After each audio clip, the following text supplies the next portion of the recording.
Welcome to the Witness Underground podcast. I'm Scott Homan, the host of the podcast, as well as the director of the feature documentary, also Witness Underground. We've been doing a screening series every week for the last couple of months, and a Q&A at the end of every single screening of the film in a virtual film festival style screening. And the guests are able to interact with myself and artists who sometimes show up. In this particular episode, 3 people join us for the entire Q&A for about an hour. And we have Christopher from a band called Scifidelic. We have Gina Brown, who is an actress. And we have Bree, who recently left the religion, and she writes. Talk a lot about their different creative projects, their perspectives on their different shunning experiences and how they've handled that. Creation of art, music, doing therapy, movement, meditation can all help to cope while in the religion, and also the healing process after leaving and how it opens up your consciousness. All in all, this was a really fun conversation that went in a lot of different directions, and it was an absolute pleasure to hang out with the 3 of them, and I'm happy to share this with you. I hope you enjoy it. We talk about dance, acting, and writing, and Gina has a new streaming series she's pitching. Right now, her and her partner have a TikTok channel that's doing really well. Christopher has a decades-long music project called Scifidelic, with a band member who goes by Caustic, and he was a former higher-up at the world headquarters of Jehovah's Witnesses called Bethel, and later left the religion and now does this music project, which heavily features that topic of leaving the faith and the faith's teachings. Gina has a new project she's making with her partner. It's a series about being bad at love, an unlikely couple coming together and falling in love. Just so happens it's a true story for her and her roommate. The 2 are from very unlikely worlds coming together in this unique way. Her partner is from the Persian community, and she's a former Jehovah's Witness exploring a same-sex relationship. For her partner, it's their first time.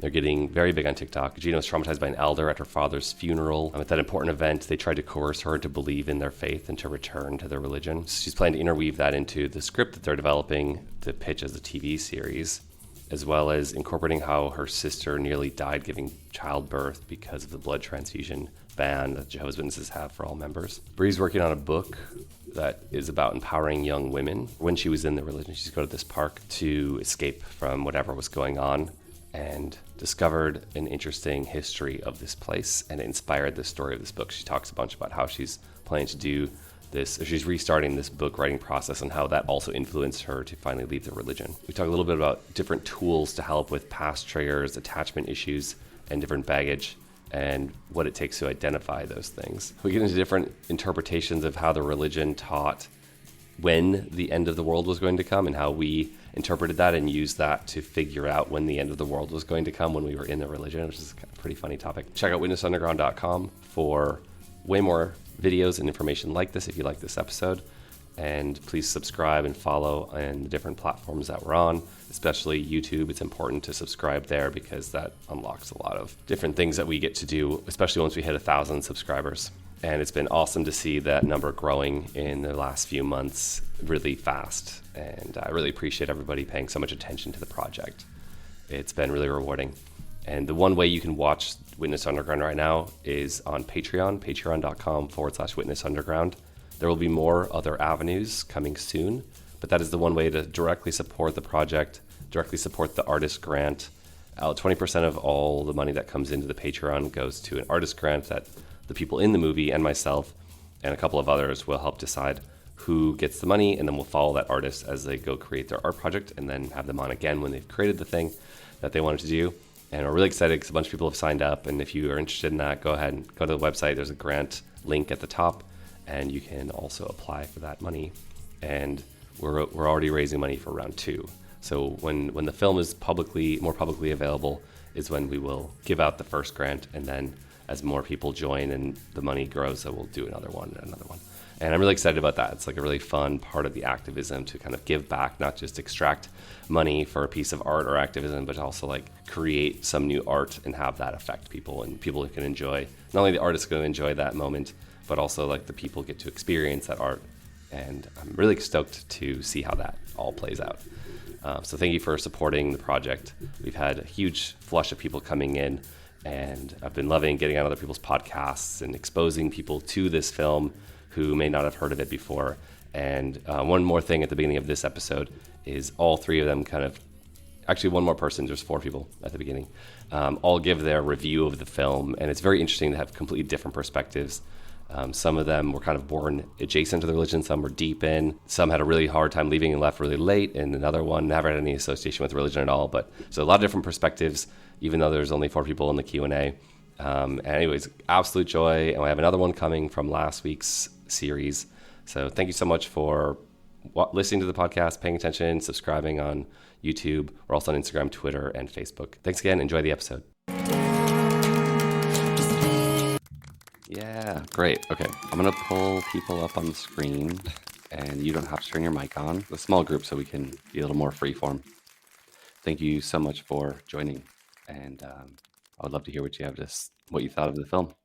The film definitely hits close to home. It's like my era of being a teen or early 20s in the org, and my husband, the reason we met was that he was in he came out to be in a band. He's from California, and a friend of mine passed away actually, which was part of the reason I stayed in the org, really tragically. But he was the bass player in my friend's band, and he came out. He was best friends with my best friend's boyfriend, and then he came out to be in the band, and they played out, and there was a music scene in the New England area back then, similar, Cool. with kids coming out from all over the areas. Yeah.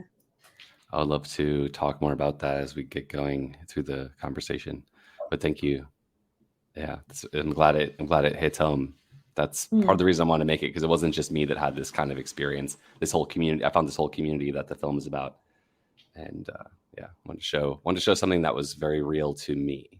There's a lot of content out there that's about stuff that I understand it, but I didn't really have those experiences. So I'm glad you relate to it. So you were friends with the kids in the film, or the band members in the film, correct? I knew Eric and Cindy, and I'd met Chad during my time in Minneapolis. That was my connection. We had done some creative work years after leaving the religion. We knew each other in it, and I moved to Minneapolis and I connected with them. But then years later, we did creative work, and then we started having a more professional relationship and creative relationship. And then when I started doing these interviews, they were sort of my first on the list of people I wanted to work with. How did it start out? How did the conversation go when you came up with the idea, or was it a gradual thing? It was a very gradual thing. I started doing a project called XW Coming Out, which is on YouTube. It's season 1 is out there. Season 2 is on Patreon. And then there's the season 3 is going to be extra content from the film. But I started doing interviews with people, and it started out with the LGBT community kind of randomly, but that's why we called it the Coming Out Stories, is the parallel language. And then when I did the crowdfund 2 years after starting that, I reached out to them, and they were interested in working together, but it wasn't even necessarily clear in my mind. I thought I was going to interview 30 people, and I've never seen a documentary that had 30 people in it, but I thought I would interview all these different people around the world. And then I started seeing the XW community online. It wasn't clear in my mind that we were going to make this film. I started with them. It was going to branch out, and I did a lot of other interviews before and since then that are part of that other project, XW Coming Out. But this felt like a standalone thing. Scott.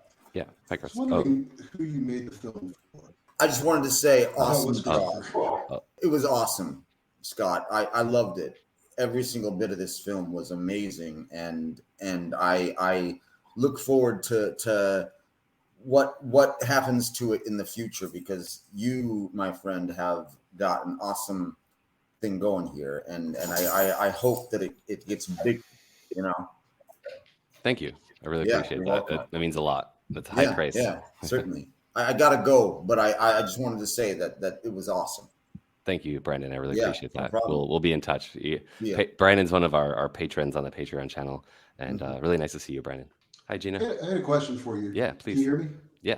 That really hit home, the film. I'm a bit older than the people in the film, but I'm originally from the Pittsburgh area, so it was more like mid '80s, and we also had a huge music scene out there. We come from a family of musicians. Several of us have gone different directions. So I was really surprised to see how organized and what was really going on there in Minnesota. I was shocked because I always thought, wow, I come from a very large and very well-known, popular family within the organization, but I was the first one to get out, and probably the one who was the most afraid of doing anything like that. So there's just so much resonated with this film. But I was wondering who you made the film for. Is this for people like you have here, or was this something to be more educational for people who don't know anything about what our type of experience has been?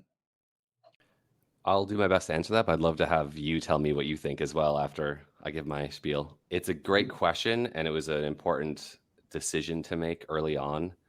And some of the decisions I made were the people I worked with. The editor that I hired, her name's Sean Walmsley from England, and she did a remote edit, story edit, and she had like 10, 15 hours of interview footage, but she wasn't a witness. And so like that was a point that I wanted to be able to appeal to a greater, wider audience, because talking to ex-Jehovah's Witnesses through film, although it's a sizable audience, a couple million people globally, it's just working in the echo chamber. So I wanted to make an impact, a social impact with the film. And I wanted to reach regular folks who just are interested, and I don't know that we accomplished that goal, but I feel like it's an entertaining film, and like music plays a big part in the emotional arc of the film. And that was a big part of my creative input. And it's like the opening 5 or 7 minutes is really sort of educating the audience while also kind of exposing them to all the characters in the film. And then it's sort of like character development within, like, what's the culture like inside the religion, sort of humanize the people, because usually that doesn't happen in XW documentaries or films. You don't really get to know, you don't really relate to their struggles. And so I want to do that, which is important. And it was important to me also to have the like landing at the end where it's like, oh, it doesn't just end with Ryan crying and upset that he doesn't get to talk to his dad anymore, which is what almost all the other films do. It has something more, like the story after, and that, like, if somebody were to watch it who left or who's in, that they would feel good about like the future, because a lot of people can get stuck and struggle with feeling just a loss of the community. And so that was important to me, to have a landing for that community. But also I kind of, instead of like, we did do the text at the end, it's like, this is what they're up to now kind of thing. But I wanted to have like a bigger insight into like what happens to people after they leave, just to kind of like show to anyone a greater insight into what they did later, which I wouldn't say that they weren't like successful with their music, but they have careers and they have lives, and they're like, things have calmed down a lot. And maybe that's enough. It doesn't need to be like a rock star, legendary, glorious end. But I did like to, one of my big things I wanted to do was I have a big background in music. Personally, I played in 3 different bands.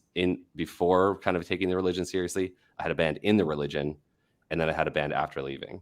And so I've always had this connection to music. And then I lived in Vietnam for 5 years, and I focused completely on filmmaking with musicians there. And so the style of filmmaking that's in the film at the opening and the ending and a little bit in the middle is my 2-camera style of like kind of rough handheld, a bit like shaky cam, to whatever the music kind of needs to give the energy of the sound. And I don't know, that's extra information, but I would love to know what you thought, what kind of audience it hits the most, Christopher, or all of you actually. I didn't know what to expect from the film. I just learned about it recently. And so it came as a total surprise to me. I had my girlfriend in here for a little bit, but she's traveled for the past 24 hours. So she was starting to doze off. Like, oh, that was familiar. That was me, the Kingdom Hall, when I was a kid. But I think that for me, it seemed like I would need to watch that. If I didn't know anything about the organization, I would need to watch it with someone who had been involved, because it would conjure up a lot of questions. Like, for example, she thinks my parents are the most evil people on the planet, the most evil, horrible people. But I'm like, well, you've got to understand, they raised 7 children the best that they could.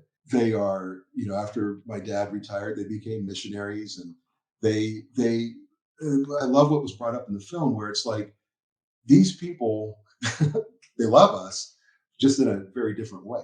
And there was so much, I really like that throughout the film, where it's like, look, we're not mad at these people. We don't hate these people. It's a difficult thing to understand when you're looking from the outside in. And so I really liked that. I thought that if she had stuck around for that, she would see I'm not the only one who says that. Say, well, how could you, your parents are so great when they won't even talk to you? It's like, because they are great. They just don't talk to me for their own reasons. But I think that the beginning portion definitely helped touch on, you can't teach the whole religion and then jump into a film. So I thought that you did hit on it. I do think that someone who is solely from the outside looking in, maybe they'd be encouraged from the film to do a little more digging into why these things happen. So, I thought that it really could be for anyone, but of course I can only speak from my perspective, where just so much of it is exactly my life. So I hope that makes sense. Yeah, no, thank you for that. I really appreciate your input. Anyone else have any thoughts on that topic? I was thinking, when you first put out the call to, share, I was thinking I should share this with my brother. He was disfellowshipped when he was 21. He left a little before then, but I think sometimes it's triggering for him to watch XJW content at this point. So we don't always go there. And then my aunt also, she was disfellowshipped when she was 16. And same thing, like we've mended our relationship since we came out, but like I sometimes don't want it always to be about that.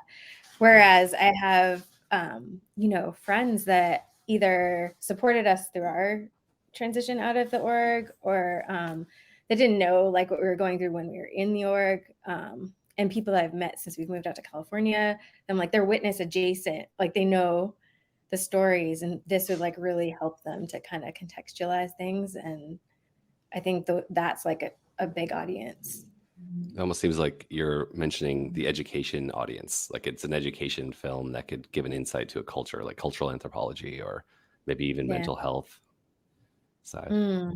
Yeah. And also, I just think there's so much study being done on music and like the vibration of music on our, neurological health and things like that. Like anybody that's interested in music and how it kind of helps our sense of wellness, because I think that's a big part of the story, not just the community, but the actual creating of art and just being immersed in music. Definitely for me, even though I'm not a musician myself and my husband is, I know that music like is something that helped me like kind of cope like when I was in. I kind of feel bad for, you hear some stories where kids were not allowed to listen to music at all, like popular music in the org.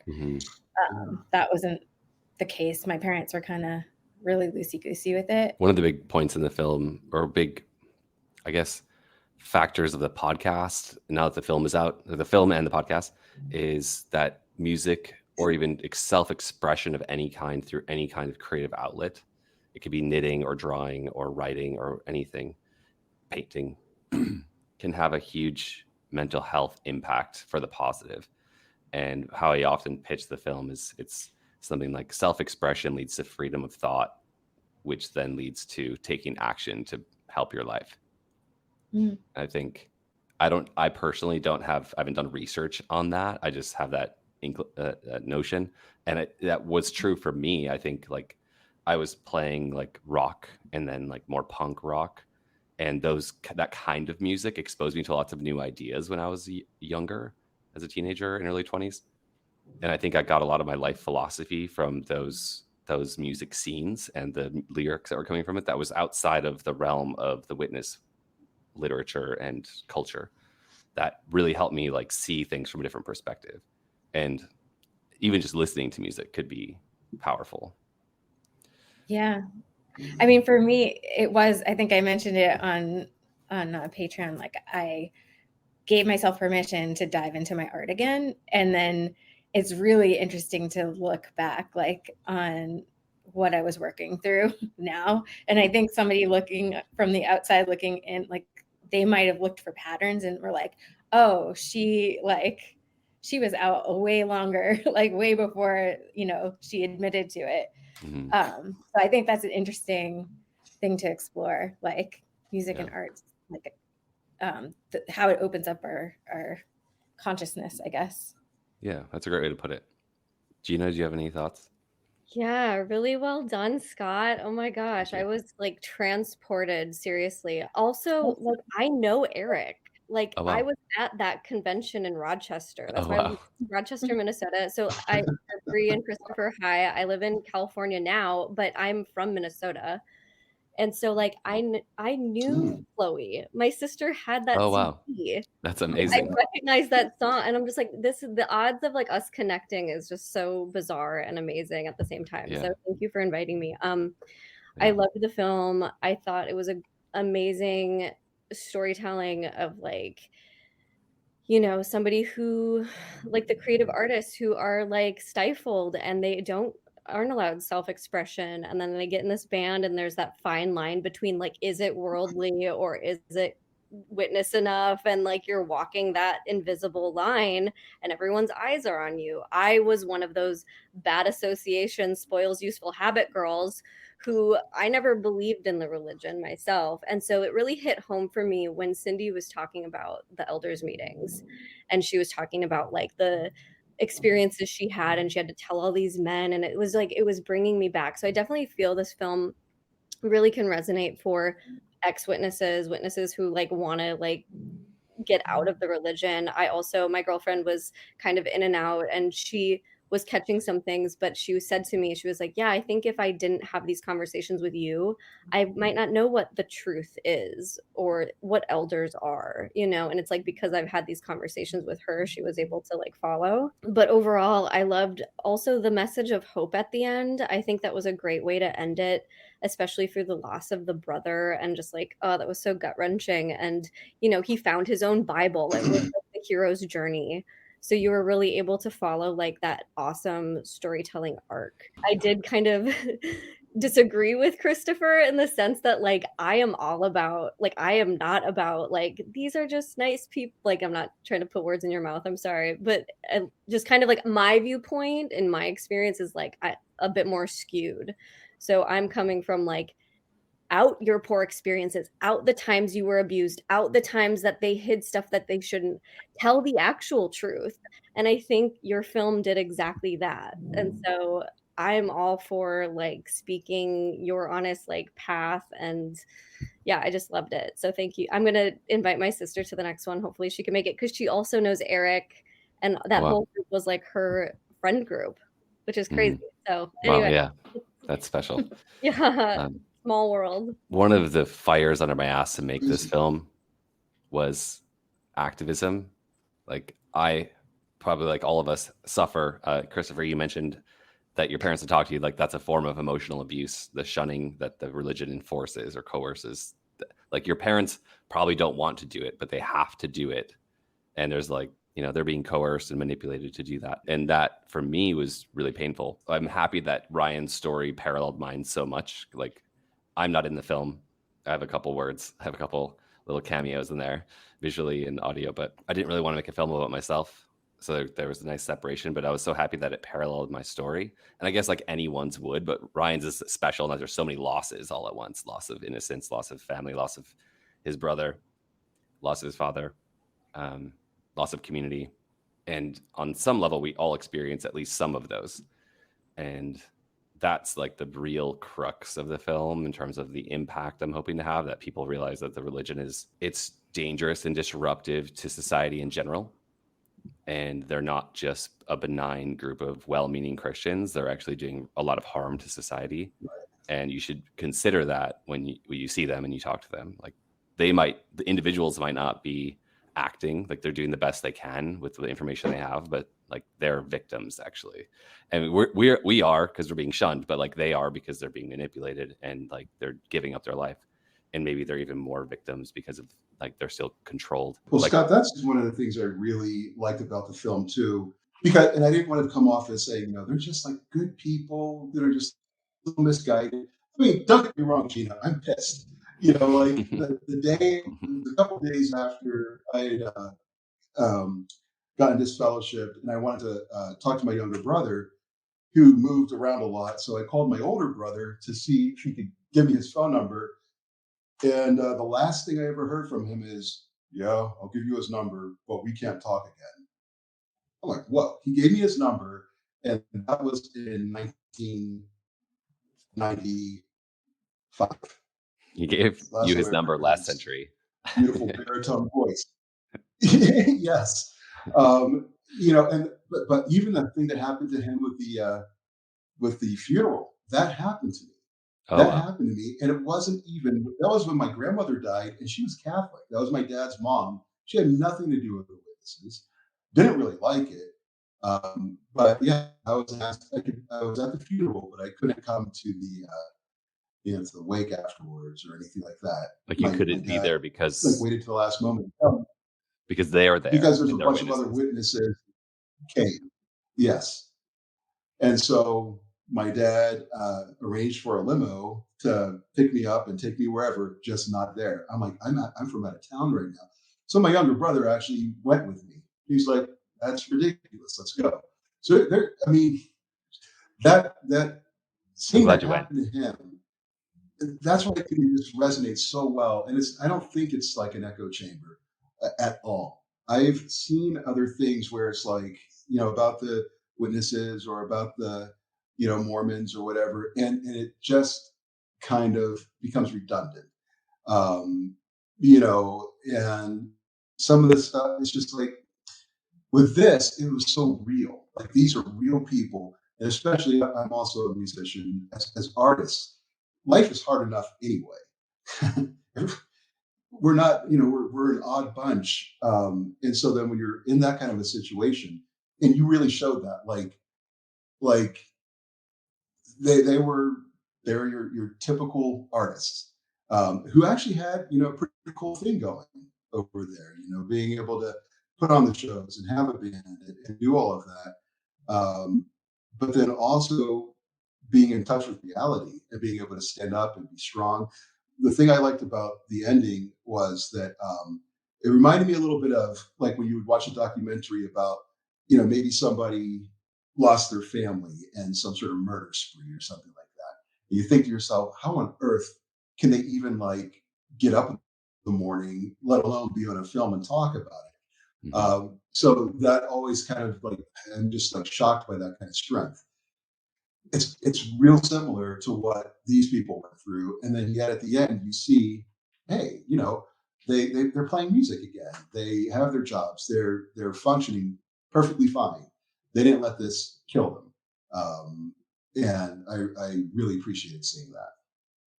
Thanks. Yeah, I'm really happy about that too. I think that needed to exist in the Ex-Jehovah's Witness film world. Because most of the films, the format is like you cry, they get the person to cry on camera, and then they cut to credits, and you just like feel pity and sad. And I'd see these films, and like the information's triggering enough, then to have that, like, I want to tell someone about my past, and it's like an impossible task. I want to say like, you know what, I'm not going to talk to you about my past. You can watch this film I made, and then we can talk, because I'm kind of proud of having come from that culture. It was tricky and very strange, but there was some cool stuff going on, and there's really good people. And I feel like a lot of people could like resonate with that. Maybe you can tell me, but it sounds like you're saying something like that. Like, yeah, I had something like that, and it was cool. It wasn't all terrible. Wasn't just like a compound in the middle of nowhere with a bunch of weirdos. We had lives as well. Yeah, that's a good point. It was kind of. I'm from southwestern Pennsylvania, so it was a little weird. Yeah, I mean, for me, we're very newly out. I guess less than 2 years now, and like I didn't like stumble upon apostate stuff. Like everyone thinks that's what turned us. It was those questions like I put in the chat, like. Doesn't it was science and like looking and like actually trying to like study like all through COVID and being like, this is just not matching up. And but when I first like got the courage to kind of look at something, it was like Amber Scora's experience, Her book's and great. like, I just read it like a couple weeks her ago. TED Talk. Yeah, and like, those kinds of stories or interviews like that I watched, that like it was like their end, it wasn't like a tragic ending. Like they're like on a path to like do some great things, or just live, just actually live. And I just think the more stories that are out there are the better. And I think it feels like it's easier to come across now than it was before. I don't think my brother had access to that like back, 2 decades almost ago, Yeah. And I'm happy to make something that, I mean, it's not just me, obviously, there's a whole group of us that help make this thing, but make something that it's going to last a while and have an impact. And there's like 100,000 people leave their religion every year, and it might even be more now because of COVID and this exodus that's happening. That there's a tool, and one more tool in the tool bag. Like, I feel like this film just adds to like the great collection of content that people are putting out. And it's not that I don't like the other films. Like, if they didn't exist, I would have made those, I would have tried to make something on the topic of child sex abuse, or on the topic of the blood transfusions and the deaths that are coming from that and how tragic it is. But there's a lot of other content about that. And for me, shunning had a huge impact. And it's universal for like anyone who leaves a community. And there's a lot of like life parallels. I think what I've been realizing from the other people that are not related at all to this, not even witness adjacent, just like normal average people, watch it, and their perspectives are like, wow, like I grew up Catholic and I totally resonated with this statement and that statement and this position. Or someone from the Philippines, a friend of mine in LA, watched it with me recently, and he was like, oh man, I totally get this like disconnect from culture and all the pressure, and like he related to like completely different things, but like it has such a humanizing effect that like a lot of people could relate, is what I'm realizing. Which makes me feel really good. It's not just this, or even seeing like, I mean, if you can get fired, and like that's a similar effect. Like my entire group of people and my like connection to money is now gone, and it can happen like that. It's you can have a similar reaction to even just a normal part of life. I mean, getting fired is not exactly normal, but it happens to a lot of people. Yeah. I have a friend that I met like last year coming out of the org. I joined like a storytelling group. It just happened upon it. It was like the best thing that happened, because I was hearing all these different stories from not just XGWs, like that there was this common thread. And one friend was trying to kind of like work through that, just like she had built up this whole school and had it just ripped from her, and got ousted and lost everything. And it's a very similar story. We're like grappling with very similar things. All of you are related to creativity in some way. Bree, you said your husband makes music. Do you also do something creative? Christopher, you make music. And Gina, you can tell. I would love to hear you tell about your project at some point. Oh, thanks. My project definitely stems from like my own experience. I, however, am an actor. So like, unlike you, I'm like, I will be acting in this. You're like, I want it one step away from me. I'm like, I want to be in the depths of this. And I think that's part of like, my own healing journey and my way of interpreting what I've been through. My project is about, being bad at love, and the love is universal, and it stems from like a lot of how I was raised. And I'm sure you guys, have your own stories of like, what you've been through, being raised a Jehovah's Witness, and kind of that lens of how it separates you from people, and it makes you really scared, and it makes you scared to be who you are. It makes you like a victim. It can make you feel like you don't know who you are, because there's like not really an identity growing up as a witness. You just like don't question everything and do as you're told, kind of thing. So yeah, my story is about, I mean, it's a love story about me and my roommate falling in love, but within it, it's like flashbacks of like trauma of like why I am the way I am, or like why am I they say if it's hysterical, it's historical. So it's just like all the things that we've been through and how it kind of carries on and into our adulthood until we can really look at it and be like, what's really going on under here? And it's like acting from that place of, you know, inner child stuff. Bree and Christopher, I don't know if you guys were raised Jehovah's Witnesses, but obviously I was. And so that had a huge impact on just like my perspective.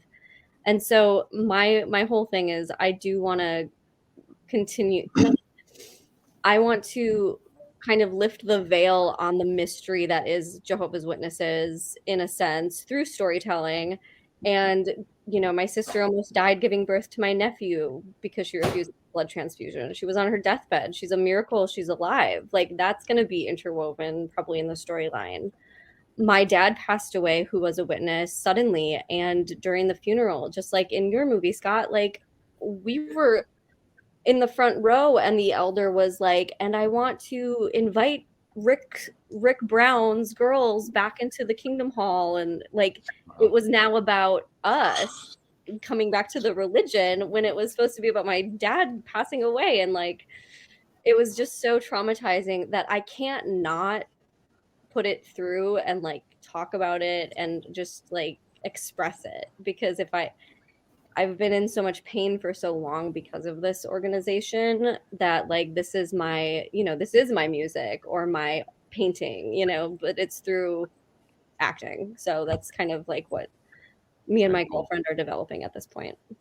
What do you know the format you're going to create? Right. Yeah, we have it's a pilot for a TV show. We have TV series, yep, dramedy. We want to add some levity into it. You know, it's not all just like gloom and doom. You know, and it's also like sharing the perspective of my girlfriend who is of Middle Eastern descent. She's first generation Persian American, so it's like she's also coming out and like having her experience of being with a woman for the first time. So it's like a dual storyline, like two very unlikely worlds coming together in a TV show. Yeah, and so we're in the middle of like pitching and rewrites and like trying to get that off the ground. We might try to get more like TikTok involvement and like just get more like fans on board before anything else happens. But yeah, that's kind of where we're at with it right now. It's really cool. Thanks. I'm glad you're making that. Wow. Yeah, me too. Very cool. Things that kind of helped like, you know, nudge things loose, I guess you'd say, is that, you know, I came up with a story when I was preemie, and it was all about, it basically had a feminist angle to it.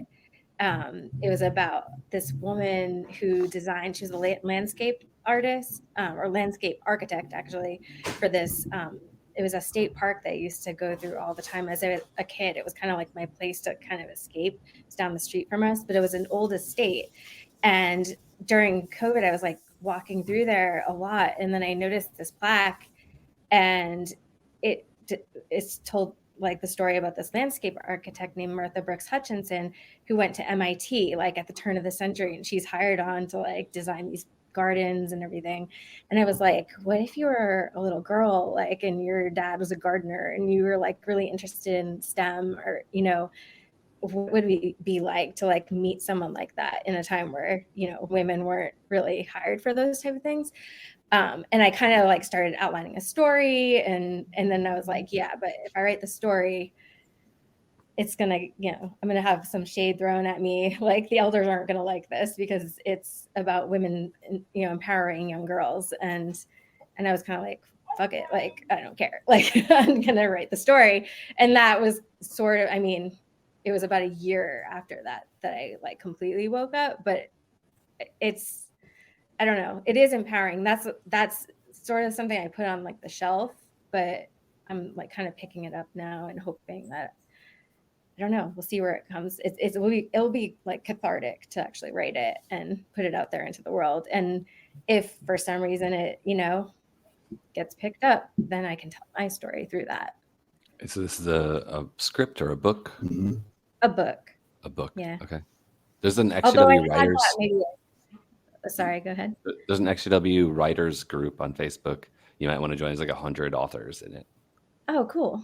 I didn't know. Yeah. It's like a helpful community.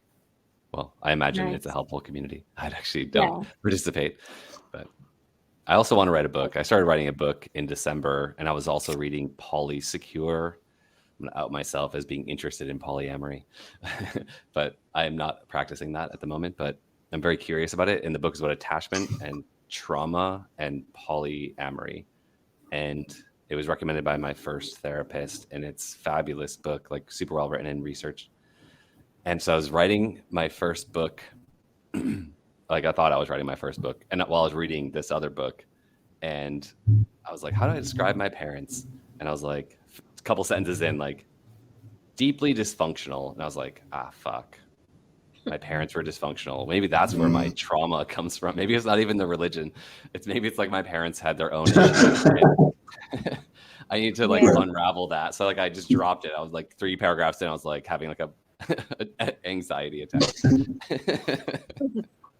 Yeah, that's an interesting thing to dive Like, into. wait a second. My brother and I have talked about that. I'm like, this really is a story of like a deeply dysfunctional family. And like, because I do know other XJWs that come out of it and their family does talk to them. And like, they seem to have like fairly normal like relationships, even if they're disfellowship. So yeah, it's interesting to look at it from family systems type of angle. Yeah, I'd love to know more about that. Like the internal family systems is like a whole body of work, right? I've heard about it, but I haven't read about it. That whole world. We have a lot to work on personally. Everyone, not to speak for you guys, but I do. Yeah.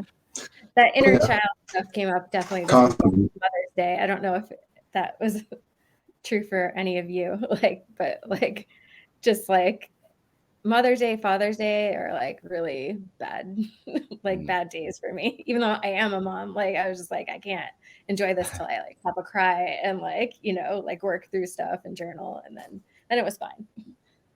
I guess that'd be a question I'd love to have you all answer, since we have kind of an intimate group, is have you found something that helps? We're talking about creative projects, but have you worked through therapy or found some activity or something that has helped you in your healing process after the experience of leaving this religion? Well, I guess I'll go. For me, it was actually getting back, into music.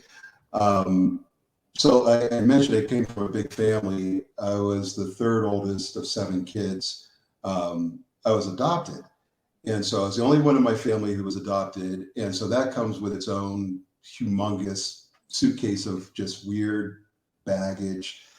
And, when I was growing up, because, I look different than all my, siblings and my parents, I'm really, really tall. So also stood out all the time. So it's I couldn't hide. And so it's always, but I was, a great athlete, really good musician when I was a kid. Perfect in school, but it was I was always trying to prove myself, because that's one of the things that adopting kids will do, is always try to make sure that you are earning your ability to be where you are. And I always felt so like I owed my parents, who were 29 and 28 when they decided to adopt a kid. And I could never even understand why they did it. And they always just said, well, because it was the right thing to do. We knew that there was a kid out there. And based on what my birth mother had written down that she was looking for, somebody from a musical family and someone who had a strong religious background, that was them.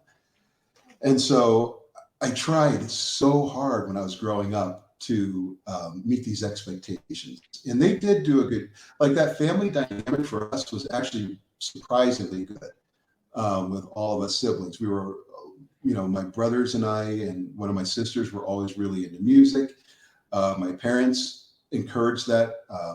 We all took music lessons. There was a guy in our congregation who had, he was older. This is a long time ago, and he was already in his 70s. He had escaped Poland when they were trying to kill Jehovah's Witnesses there during World War II, and came out to Pittsburgh.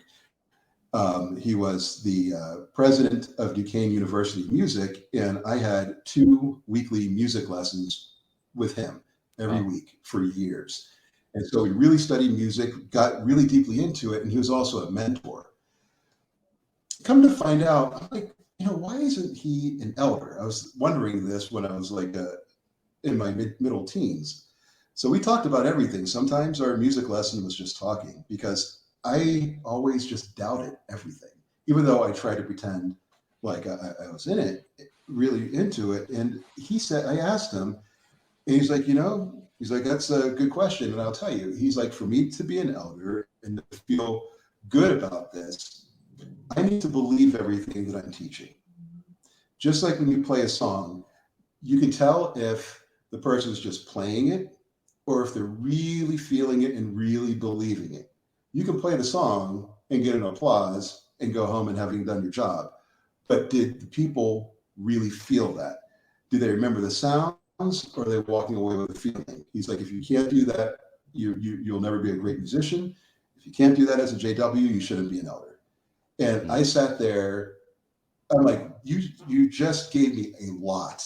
I'm like 13, but that always stuck with me. It's like, okay. When I graduated high school, I did go to college. I studied linguistics, and it was one of those things where people were always making an excuse for me. Well, it's okay that he's doing this because he's using his language skills to help, with the organization, which is true. We moved to New Jersey, and I was giving tours at the Stanley Theater when they rebuilt that for people, foreigners coming in, and I was translating, and then I became a regular pioneer, and then eventually they, wanted to make me a ministerial servant. All along, I'm hearing him in the back of my mind, like, I basically don't believe all this, and I'm thinking, I don't believe any of this. It scared me to death back in the mid-80s when they had the nuclear clock that was going, because I would think, okay, the generation of 1914 will not pass away. So let's see, people born in 1914 are about 69, 70 years old. So that means they probably have another 20 or so years. So all my friends at school and everything aren't going to get killed anytime soon. This is horrifying. This is how I grew up. Then it started dawning on me that this generation of 1914 is passing away really fast. Like, do you mean like one person will still be around? It's like the math doesn't add up. What they brought up about the animals, even in your movie, I thought it's really strange that Adam and like they're showing these pictures of the Garden of Eden and the animals, you got the lamb and the lion, everybody's all chill. And then Adam and Eve sin, and now the lion's going to eat the lamb. Like, where's the connection? I thought that as a kid. Yeah. Why did they start joining in the fun of being bad or whatever? So it just because of all women. Sorry, Maria.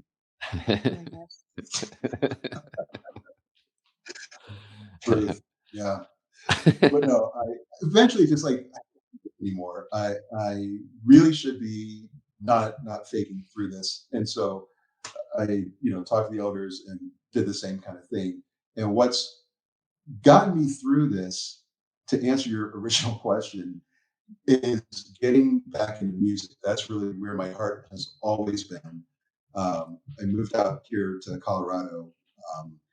This is where I live now. My younger brother also ended up leaving. He ended up really taking his music career. He's in Brooklyn and he's in a world famous band, travels all over, this is what he does. And he's like, you should really get seriously back into it because that's what you love. And that's about the only thing that's going to help you heal. That's the only thing. Beautiful. People talking to you won't help you. Nobody's you, and you've got to be able to express yourself. And so that's what worked for me until a couple of years ago. I ended up meeting my birth mother. Long story, but she, it's crazy. And she's a musician, and she's like, well, she's like, I know it's not the same, but you may have lost your parents, but now you have another one. So I'm like, yeah, it's cool. We can pick up where we left off 50 years ago. I think I just realized who you are. We've been chatting about Scifidelic. Is that your group? Yeah. Yeah, cool. I Yes. listened So to like Scifidelic all is. 7 of your albums or whatever in the last couple of weeks. Oh, are you serious? Yeah, just like put them on repeat. Yeah. So Interesting stuff. that's one of the bands I'm in. I have another one too.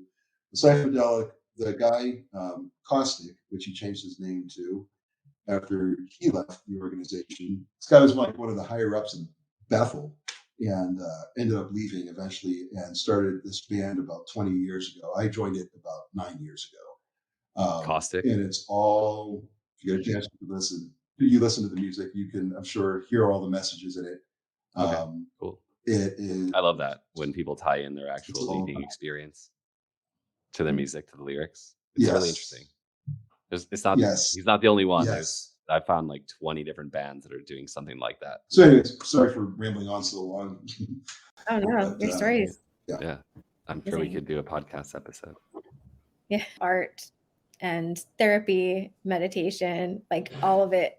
But definitely, like, I haven't been going to therapy. I feel like there gets to be a point where you've kind of talked it through, and at least if you have like, some tools, like you can kind of like, that you need to process sometimes, like if you're like going through a difficult time, but it gets to be too much maybe to talk about it every week. So I've been thinking about doing like something somatic. I think like movement, that was something that I kind of like let go to the wayside when I moved out here and like was going through all of it because I felt so exhausted, like, and I just wanted to dive into like creative stuff, but I was like not doing a lot of the movement that I used to do. So I've been like really like trying to like just like work out really hard and like, dance and do those things again. I think that's a huge piece of it. Like just because you hold that in your body, the trauma. What type of dance? What kind of music?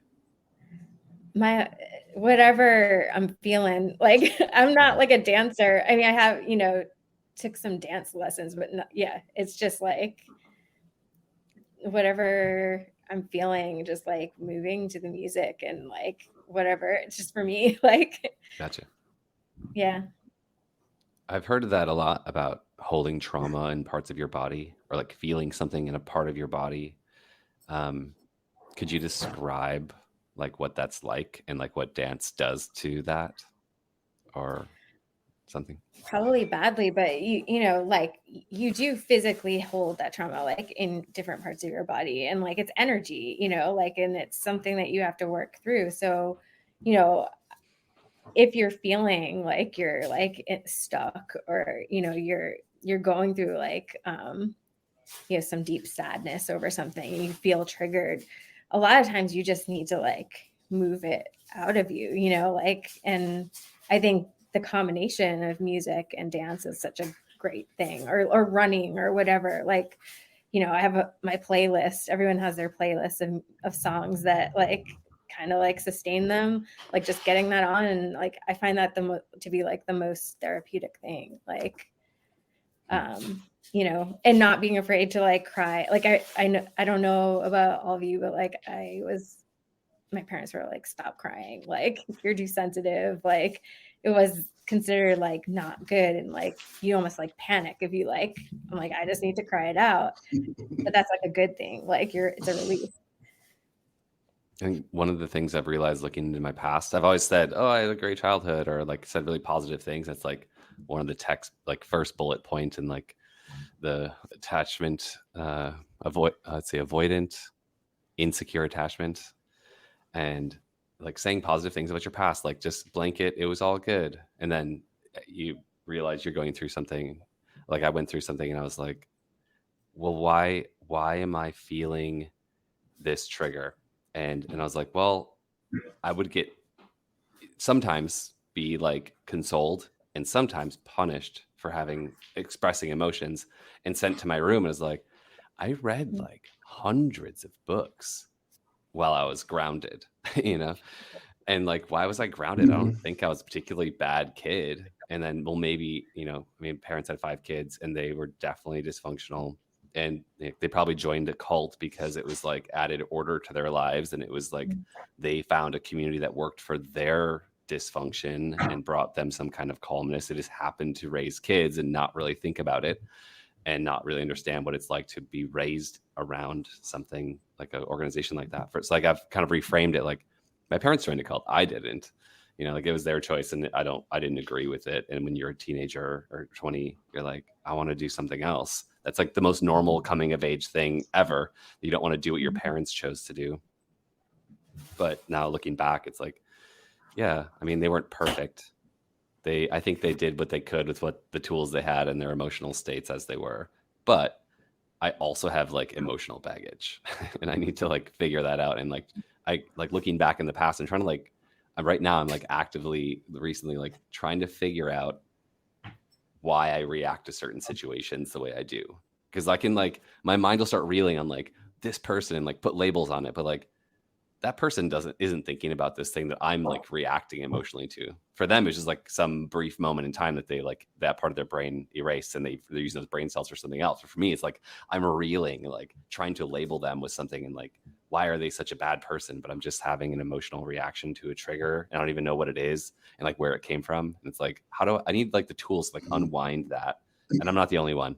I'm realizing a lot of people are working on themselves and learning different tools.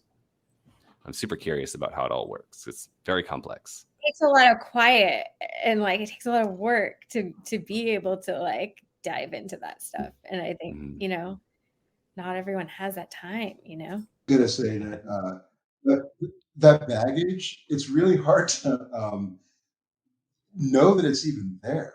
Like I grew up and I've told people this, and I've recently stopped saying this, but it's like, you know, I'm actually really glad that I grew up in that organization because there's no telling what kind of person I would have turned out to be.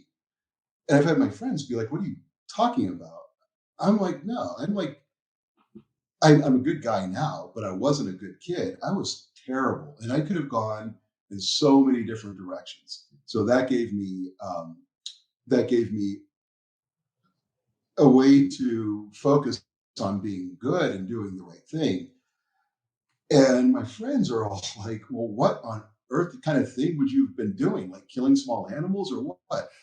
I'm like, no. I mean, for example, there's this one time where, you know, I went to all the neighbors' houses and I switched everybody's mail in about 50 different houses so that I could watch them bring each other their mail when they were coming home from work. And I did that. My younger brother would always just go along with everything. I love that. And I lived in so innocent, so much innocent fun. So I sit there in the middle. This is fascinating.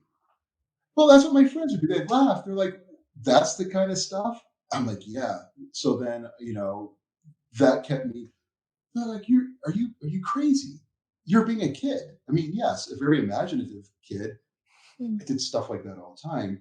But then I'd be like, well, no, when I was a teenager, you know, thank God I had those restrictions because, you know, my puberty would have been all over the place. And people are like, yeah, that's normal. What are you talking about? Yeah. So I started learning, wait a second. I thought I was like this horrible kid. I was just a kid. I really thought I was so bad. I like had times where I was like, I don't know how I'm going to do this. I don't even want to I just want to stay in bed all day so I don't do something horrible. Wow. And the punishments are out of line for your crimes. Sounds like. Oh my God, yeah. So then I look back, I'm like, So then do I really look at it as those things really saved me, or did they make, you know, my ability to mature more difficult?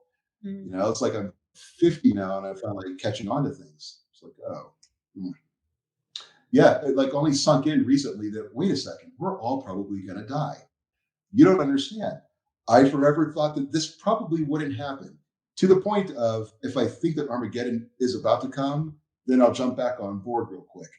See if I can. Oh, wow. Even recently. Honestly, yeah. It's like, wait a second. This is something that most people just grow up knowing. No. My dad was an elder. We went to, you know, every congregation in the tri-state area forever with him giving his talk about, you know, doing the math, you know, 1914. I could have given it for him. I know all of it. And even though I didn't believe a lot of what I was taught, fundamentally, it's still right there, you know? So it's like, wait a second. It really absolutely is not the truth. It's not. They've even changed their teaching on that. I watch these videos and they're like calling out people who left because they couldn't handle it. It was like this Armageddon kind of video. And they're like, well, you know, so-and-so left, and that's too bad that his faith was shaken about the whole 1914 thing. I'm like, what?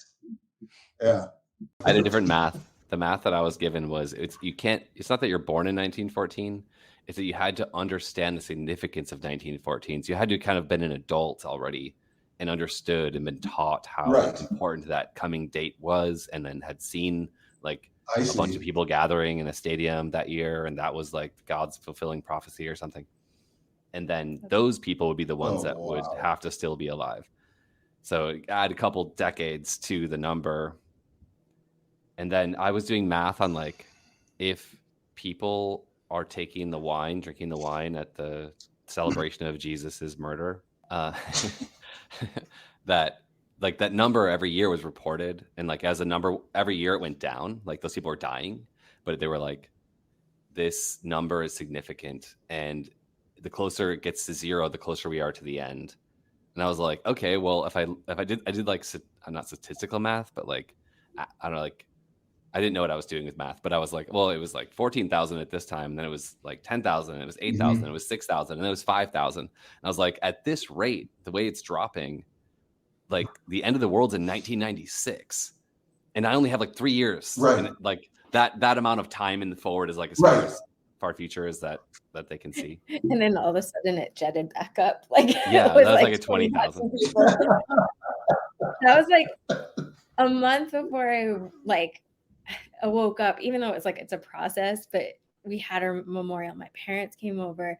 My dad is inactive. He does shun me too, which is weird, and he doesn't believe all of it. But like we're sitting there talking about the anointed, and I'm like, and he said something with the numbers going up, and then I'm like, we're talking about, I've never met anybody that's anointed that's like not kind of crazy, like we were just like having this like private conversation. That's yeah. Like maybe like they're very imaginative, or they're like maybe like even the witnesses, like the leadership months in advance of the celebration would say that like, don't drink it, and like if you do, we're gonna like kind of think less of you, because people that do that usually have mental health problems. It's like, whoa, okay, so the people that are this close to God, that are going to transform into like a powerful angel and rule over the entire universe, are mentally deranged. And then like now it's just like, growing up we didn't know who the leadership of the church was, right? The organization. Yeah. But now they're like TV evangelists, and like I was told my whole life that they weren't of the anointed class, the ones that are going to rule over everything.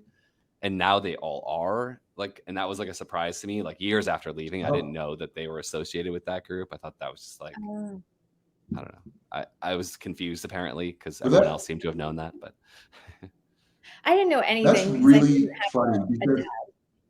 Oh, sorry. I didn't have a dad that was an elder or anything. Like, I was clueless with so many things, like, you know, that, yeah, I found out later on, like coming out of it, like looking at the shepherding the flock book and stuff like that. I'm like, oh, okay. Like, which really like is eye-opening, because you're like, how much more do I not know? Like that, you know, I was just totally ignorant. Yeah. Well, it's like, I noticed the same thing when I was probably 10 or 11 years old. There was this older gentleman who would come to every memorial. He was the grandfather of a friend of mine. And it's like, oh, so Mr. Christensen is here again, and he's going to go and he's going to eat and drink. Just so bizarre. But I always was like gravitated towards these people. Somebody would get this fellowship. I like wanted to go talk to them. Like I always wanted to, like, it's just because, you know, when you're there for so long and you study so hard and 3 meetings every week, and it's like, we already went over all this stuff like last year, you know, it's like just repetition 101. Tired. And so I would, oh my God, yeah, you never pass by that. And so I would like try to find the interesting people, the interesting things. Like this one woman, she was disfellowship since I can remember, and understood that I couldn't talk to her, couldn't do anything, and I couldn't take my eyes off her. It's like, wow, this is, you can't be bad. Like, you're something else, but you're not bad. I want to talk to you. So you know how you were allowed to like smile at them or nod or whatever. I would like go and make a point of doing it. Or like there was this guy that like I was playing music with this guy, and I was like probably 15 or 16 at this point. And his friend Jim had the most beautiful voice I've ever heard. And he was the most flamboyantly gay person I had ever met in my life. And to me, he was the most fascinating person I'd ever met, and a witness. And I just couldn't figure out, how are you doing this? His voice, oh my God, would make you cry. Singing voice? It's like, and people would say stuff about him. Singing voice, yes. And people would say stuff about him, which made me like, I really, really want to know this guy, because how are you doing this? And we ended up talking one time, and he said, it just takes extra strength, Christopher. It's like either give in or die. And I'm like, really?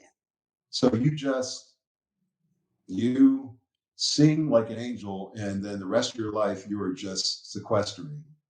That's really hard for me to swallow. I couldn't get it.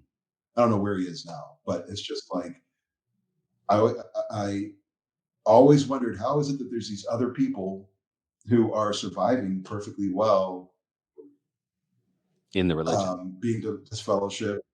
Oh yeah, but yet they're in the religion. You know what I mean? It's like you're a person. You are like actually somebody. I want to know. I had a similar thing. Yeah, I was my mom after I left, but there was like a 2 or 3 year period where like my parents would like interact with me at special occasions before they shunned. And she said something like, oh, you sure knew how to choose friends, like condemning like my reason why I'm not a witness or not a believer is because I chose the wrong friends. But at the same time, throughout my whole childhood, she encouraged me to like make friends and like how to like I had a problem with a friend in like middle school, and no, like don't reject them. It's like rare to have friends. Like you should value those friendships. Like she was encouraging me to like build real friendships with normal people. And I had friends that were Catholic, Pentecostal, Lutheran, atheist, and like they were my community of friends. We did everything together until I was like 17, 18. And at that 17, 18 time period, my dad was encouraging me to like hang out with witnesses in like the next congregation over because there's no one our age. And so I met all these witnesses, and there's probably like 15 different kids we met playing at the gathering, playing basketball. And I met them and they were fine. Like I got to see them like once a month or something, where they hung out with each other all the time. But like when they turned 18, like they were all out of the religion. But like a couple of them I made good friends with. They were really cool musicians as well, or skateboarders or snowboarders, or like something I was actually interested in. But I had my community already. So like I feel like I learned in an authentic way how to make true connection with people. And then when I came to witnesses, when I was interacting with other witnesses, I was looking for that kind of connection, that kind of true, authentic connection and like shared interests and stuff. And so I made friends with like the most interesting people, and I would like not choose to be friends with people who I didn't have that with. And so I still like am connected to a lot of those people because they have since left as well. And those are like really beautiful friendships to this day because we had an authentic, real friendship that had nothing to do really with the religion or that doctrine. And I count them as some of my best friends. And I love that I have that connection. I had that background, but I was always looking to like, oh, there's this spark in this person. And I want to get to know, like, what do they really think? What do they really believe? And then people come to me with like really dark, heavy stuff. Like people are like lived their whole lives, multiple generations in, and they like a couple young teenage women were like, oh, I was abused by this person, but like, don't tell anybody. It's like, yo, like you had to dump that on me. You felt comfortable dumping it on me. Like, how do I do with that information, or like tell me some secret about something or something that they believe that they didn't feel like they could tell anybody, but they felt that somehow I was safe to tell that to, which I feel really good about, looking back.